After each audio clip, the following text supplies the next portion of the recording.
انك تنظم وقتك وتعرف انت هتعمل ايه في الساعه الجايه من يومك، دي حاجه مهمه جدا جدا جدا، وكمان بتديك الفرصه انك تعمل كذا تاسك مع بعض، وبالتالي انتاجيتك في يومك بتزيد. فيلا بينا نتكلم عن الموضوع ده.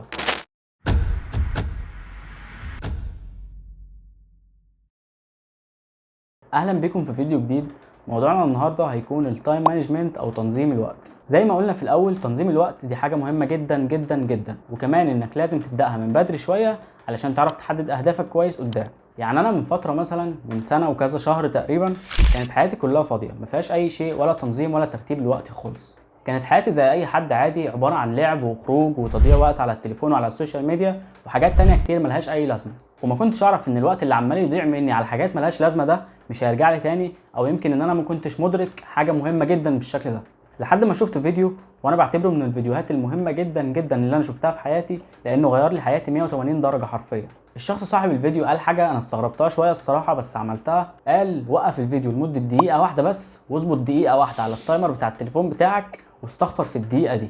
ساعتها الفيديو كان بيتكلم عن تنظيم الوقت، فانا ما كنتش اعرف ايه علاقه ده بده خالص، وفعلا عملت كده وجربت ان انا استغفر لمده دقيقه واحده، والدقيقه دي كانت بتعدي كانها ساعه، فعلا كانت بطيئه جدا. ممكن انت كمان تجرب دلوقتي، ممكن توقف الفيديو لمده دقيقه واحده وتظبطها على تليفونك وتستغفر في الدقيقه دي بس. ممكن ان انت في الاول تشوفها دي دقيقه، يعني حاجه بسيطه وهتعدي بسرعه، بس للاسف هو ده اللي انا كنت فاكره. الدقيقه عدت ببطء شديد جدا لدرجه ان انا كنت عاوزها تخلص. الدقيقه دي مع انها حاجه بسيطه جدا وحاجه لا تذكر اصلا، بس علمتني درس من اهم الدروس اللي انا اتعلمتها لحد دلوقتي. الدرس ده هو ان حياتك ووقتك مربوطين بالحاجه اللي انت بتحط فيها تركيزك بس. والدليل على كده انك لو جربت هتلاقي الدقيقه دي بتعدي ببطء شديد جدا، وتقعد تعد الثواني لحد ما تخلص. انما على الناحيه الثانيه، لو فتحت اي تطبيق على السوشيال ميديا مثلا زي تيك توك، ممكن تقعد عليه بالاربع والخمس والست ساعات كمان وما تحسش بالوقت خالص. ويا ريت بعد الوقت ده كله مثلا انت بتطلع بمعلومه مفيده او حاجه تستفاد بيها، لا، الوقت ده كله راح منك على الفاضي ومش هيرجع لك تاني. ده اولا. ثانيا، ان انت كل اللي دخل لعقلك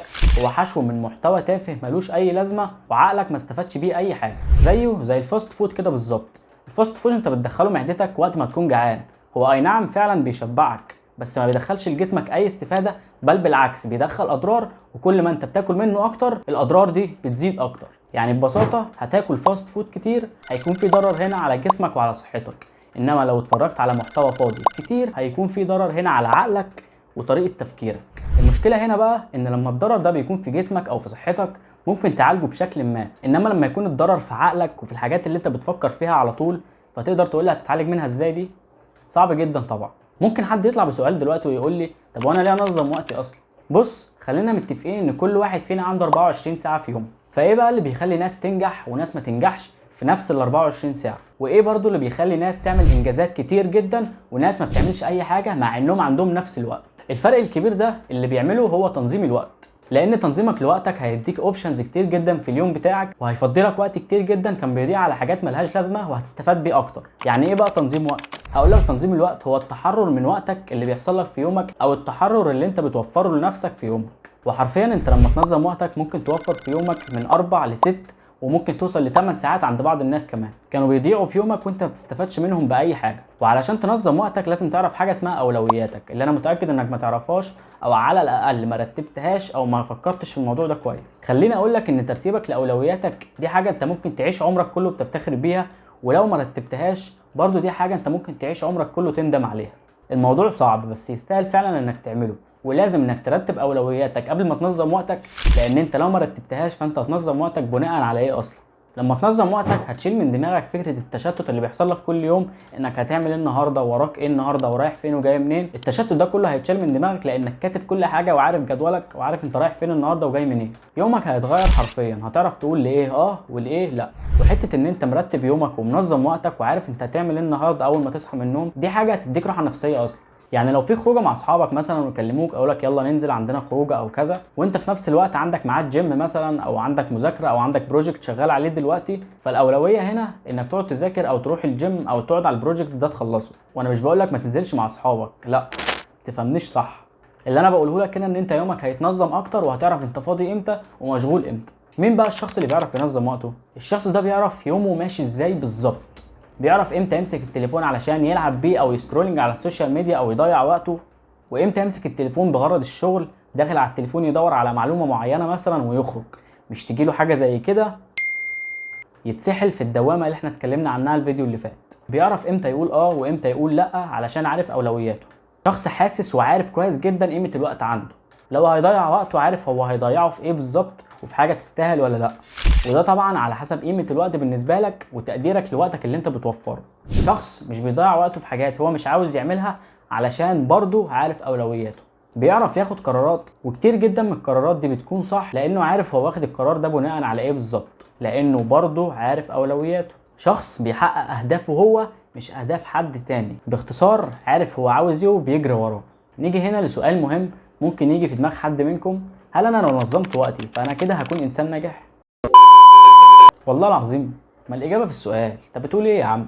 بص، يعني بعيدا عن كل المميزات اللي احنا قلناها دي، فببساطه انت هتنظم وقتك، فهترتب يومك، فهتعرف هتعمل ايه النهارده. يعني كل شيء بيكون محسوب، هتروح فين وهتيجي منين، كل حاجه من الحاجات دي انت عارفها وكاتبها من قبلها. فبالتالي اللايف ستايل بتاعك هيعلى بطريقه كويسه وهيوديك للطريق اللي انت بتدور عليه او الطريق اللي فيه نجاحك ان شاء الله. بس خليني اقول لك هنا على حاجه مهمه جدا جدا: انت لو هتعمل الخطوات دي والخطوات اللي احنا لسه هنقول عليها من غير ما يكون عندك هدف معين او حاجه عاوز توصل لها، او على الاقل خالص مرتب اولوياتك كويس، فاسمح لي اقول لك ان ده كله ملوش اي لازمه. فحدد هدفك الاول ورتب اولوياتك، وتعالى اقول لك ترتبها ازاي. في نموذج هنا ممكن يساعدك وانا اعتمدت عليه بشكل شخصي علشان اعرف ارتب اولوياتي كويس. النموذج ده اسمه ايزنهاور ماتريكس، والنموذج ده بيعتمد على حاجتين اساسيين: المهم والضروري. زي ما انت سمعت، وفي فرق بينهم على فكره. تعال اقول لك عليه. المهم ده بتكون حاجه مهمه بالنسبه لك انت، ملهاش دعوه بالناس، بالنسبه لك انت بس، انت اللي عاوز تعملها وانت اللي حابب انك تعملها. انما الضروري دي بتكون حاجه ضروري انك تعملها دلوقتي، وفي الاغلب بتكون مرتبطه بحاجه تانية مش بيك انت، وهنعرفها اكتر دلوقتي. النموذج ده بينقسم لاربع مربعات. اول مربع هو المهم والضروري، تاني مربع هو المهم والغير ضروري، تالت مربع هو الغير مهم والضروري، رابع مربع هو الغير مهم والغير ضروري. اول مربع ده بتكون حاجه مهمه بالنسبه لك انت بس في نفس الوقت ضروري ولازم تتعمل دلوقتي. زي مثلا لو عندك امتحان، او عايز تسلم بروجكت معين عندك في الشغل، او مشاكل حصلت فجأة مثلا ولازم تتحل، والمربع ده انت لازم تعمله دلوقتي حالا، ما تاخروش اكتر من كده، لان المربع ده جاي من فتره قبليه اصلا انت اللي اخرته وانت اللي تسببت في ان هو يكون مهم وضروري في نفس الوقت، فلازم يخلص دلوقتي حالا.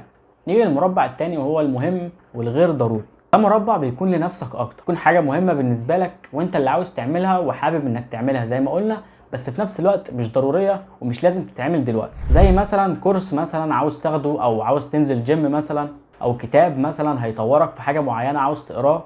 الحاجات دي وحاجات تانية بتكون لنفسك انت مش للناس. الحاجات دي انت لازم تشوف انت هتعملها امتى بالظبط وما تاخرهاش اكتر من كده. المربع ده خاص بنفسك اكتر زي ما قلت لك، والشعار بتاعنا يعتبر بيتكلم عن المربع ده اصلا. شعارنا اللي هو اختار نفسك دايما، فانت لازم تختار نفسك دايما هنا وتشوف انت هتعمل الحاجه دي امتى وما تاخرهاش اكتر من كده، لان انت كل ما بتاخرها اكتر فتطويرك والانجاز بتاعك بيقلوا بشكل كبير جدا. نيجي هنا لثالث مربع وهو الغير مهم والضروري. ده مربع بيكون مش مهم قوي بالنسبه لك وانت ساعات بتكون مش عاوز تعمله، بس هو ضروري ولازم يتعمل دلوقتي. والمربع ده في الاغلب بيكون مرتبط بحاجه تانية، زي اشخاص تانيين مثلا، او حاجه معينه لازم تتعمل وانت مش مهتم بيها او مش عاوز تعملها مثلا. زي مثلا مشاوير بتطلع لك فجاه من والدك او والدتك، زي مثلا مكالمات بتجيلك وبترد عليها، وحاجات كتير من النوع ده. نيجي هنا الرابع واخطر مربع معانا وهو غير المهم وغير الضروري.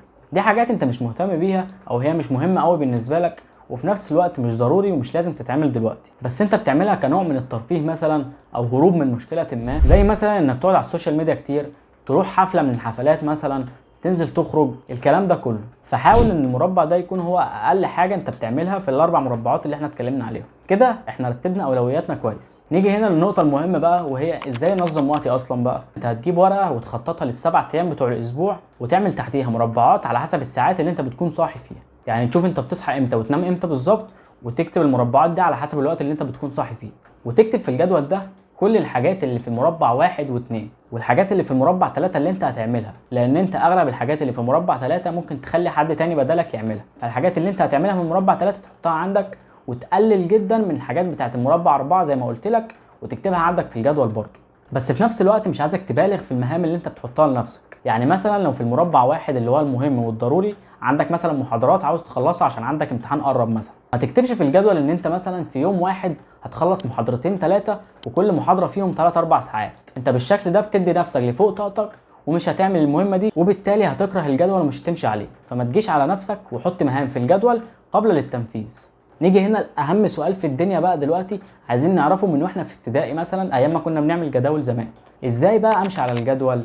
بص، انا عايزك الجدول ده تحطه قدامك على المكتب او في اي مكان انت بتكون متواجد فيه على طول، او بتكون قاعد فيه دايما في البيت على طول، وتحطه قدامك بحيث ان انت تكون شايفه دايما وضميرك يأنبك كده من وقت للتاني لو ما مشيتش عليه فتره. بالمناسبه قبل ما تكتب في الجدول ده اي حاجه خالص، ممكن لما تسطره وتكتب فيه عدد الساعات والكلام ده كله تروح تطبعه عند اي مكتبه، علشان مش كل اسبوع تعمل جدول جديد وتتعب نفسك، لا، يكون عندك نسخ موجوده عندك، فكل اسبوع تطلع جدول جديد وتكتب فيه على طول.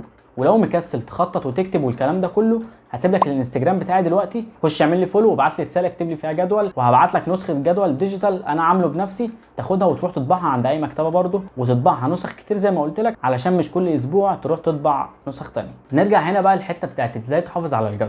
اول حاجه قلت لك عليها انك تحطه قدامك في مكان انت على طول موجود فيه علشان تفتكره دايما زي ما قلت لك. تاني حاجه عاوز اقولها لك ان الجدول ده مش قرآن، يعني مش لازم تمشي عليه 100%، بس عاوزك تتعامل معاه نفس معاملتك مع العاده اللي انت عاوز تبطلها. مثلا العاده دي مثلا زي سماع الاغاني او البلاي ستيشن مثلا، او الفرجه على التلفزيون، او في السوشيال ميديا، او اي حاجه تانية. العاده دي انت لما بتيجي تبطلها فساعات نفسك بتضعف، فبترجع لها تاني غصب عنك، وبتقعد في الفتره دي تحارب في نفسك كذا مره وتقوم وتقع لحد ما تنجح وتبطل العاده دي فعلا. يعني الجدول انت هتمشي عليه فتره، وهتيجي بعديها مش هتحس ان انت عاوز تكمل عليه، او هتحس ان انت تعبان او مخنوق منه، او في حاجات تانية عاوز تعملها انت مش كاتبها في الجدول. يعني هتلاقي قدامك معوقات كتير انك تكمل فيه، بس عاوزك ترجع له تاني وتقعد تحارب في نفسك زي ما قلت لك من شويه لحد ما تتظبط عليه. ولو لقيت نفسك في فتره بعيد عنه جدا ومش عاوز ترجع له او مش عاوز تمشي عليه خالص، لو انت في الوقت ده رجعت له فعلا وانتظمت عليه، يبقى انت هنا مش هتسيبه خالص، لان انت في الوقت ده حاربت نفسك وكسبتها ورجعت للجدول كمان. علشان كده انت لازم تتغلب على نفسك علشان توصل للنجاح اللي انت عاوزه في حياتك، ومش تتغلب على نفسك في الجدول بس، لا، ده في باقي امور حياتك كلها كمان. وفي نهايه الفيديو عاوز اقول لك ما تضيعش وقتك على حاجات ملهاش لازمه، واستغل وقتك كويس جدا جدا جدا، لان زي ما انت عارف ان كلنا هنتسأل على الوقت ده وضيعناه في ايه وعملنا بيه ايه بالظبط.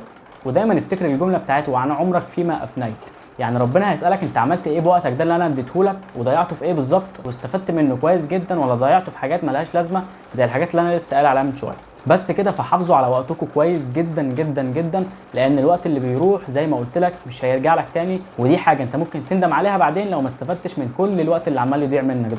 بس كده، ما تنسوش تتابعوني على السوشيال ميديا بتاعتي، بنزل هناك ريلز وحاجات مهمه جدا جدا هتستفادوا منها اكيد. انا مروان الوكيل، واختار نفسك دايما. سلام.